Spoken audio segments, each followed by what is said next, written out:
and welcome to this week's issue of the Sunday Night Victory Win Streak. Last week we talked quite a lot about this idea of living life on purpose, as opposed to living life with a purpose. Now don't get me wrong, both of those are very important, right? But everybody in this space, in this self-help space, wants to write about living life with a purpose and finding your passion and living your life with knowing your why, etc. And that's all awesome stuff.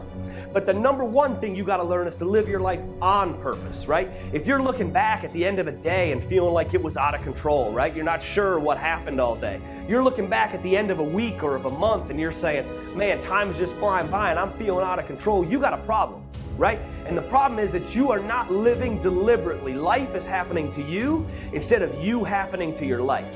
And if you can't change that around, even if you do find your purpose, it won't be worthwhile because you won't have the skills and the dedication that it takes to live that out on purpose, right? And so this week, I want to talk to you guys about the importance of planning things out. And I don't mean that you need to plan out every minute of every day because it just doesn't work out. But I want you guys to understand that the same activity, when it's well planned out, it is a very deliberate move and it's a very positive force in your life, as opposed to that same activity when it's not planned out, it's a very negative force in your life. And so, for lack of a better example, I'm going to use this idea of you're on a diet, right? Everybody likes to be on a diet. And a lot of these diets anymore are built off, let's go for 6.5 days of the week and we'll eat really healthy, and then we're going to have a cheat meal every week, right? Well, I got news for you. If you don't plan out your cheat meal, if I think in the back of my head, man, I wish I was on a diet, but I go to a restaurant on a Friday night and I eat a full meal and 3 desserts, I'm going to wake up the next morning feeling crummy about myself. But if I do this on purpose, if I do it with some intention, and if I do it deliberately, if I say to myself, okay, deliberately I'm going to eat well all week long, deliberately I'm going to plan on Friday night to go out and have a cheat meal. I know it's important because it's going to help me mentally stay with the diet. I know that there's some metabolic benefits to refreshing the carb stores and whatnot that are there.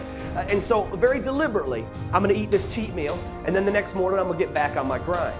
When you operate this way, when it is planned out, then that same activity, that same overeating and eating 3 desserts becomes a very positive force. Now you are executing a plan that you set out. Now you're acting deliberately and you're living your life on purpose rather than living it out of control, right? So there are a lot of examples about this. I want you guys to maybe think of a few of your own. I'm going to leave you. It's real short videos here, but next week we're going to talk about being deliberate in relationships, right? And the key there is going to be that none of the interactions that you have with anybody all day long are a net zero, right? These things are either a net positive, where you build your relationship with that person, or a net negative, where you're cutting your relationship with that person down. And it's important for you to understand how those work so that you can make sure that the relationships you need to continue are built in every situation, because you're now not being passive, but you're living your life on purpose. So, I'll see you guys next week. I hope you guys have an awesome week. Check out the article below, check out the video below, and share this with your friends and family if you think this is the type of content they might like.